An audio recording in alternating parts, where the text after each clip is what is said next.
ভারতের সঙ্গে সুসম্পর্ক বজায় রাখতে হলে শেখ হাসিনাকে বাংলাদেশে ফিরিয়ে দেওয়া ছাড়া বিকল্প নেই, এমন মন্তব্য করেছে জাতীয় নাগরিক পার্টির উত্তরাঞ্চলীয় মুখ্য সংগঠক সার্জিস আলম।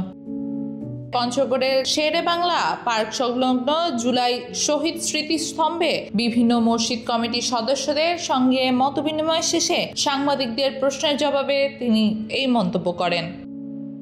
সার্জিস আলম বলেন, ভারত যদি সত্যিকার অর্থেই বন্ধুত্বপূর্ণ প্রতিবেশী হতে চায় তবে আচরণেও সেটির প্রতিফলন ঘটাতে হবে। মন চাইলেই পানি আটকে রাখা, আবার হঠাৎ গেট খুলে দেওয়া, এমন মনোভাব দুই দেশের বন্ধুত্বের জন্য শুভ নয়।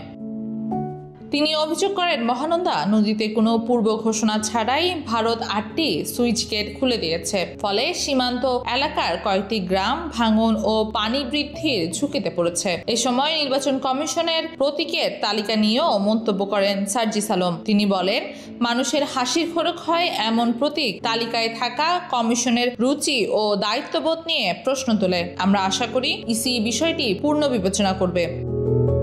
তিনি আরো জানান, এনসিপি এখনো শাপলা প্রতীককেই একমাত্র গ্রহণযোগ্য বিকল্প হিসেবে দেখছে। আইনগত বাধা না থাকায় তারা সাদা বা লাল শাপলা যে কোনো সংস্করণ গ্রহণে রাজি, তবে মূল প্রতীক থেকে সরে আসতে চায় না।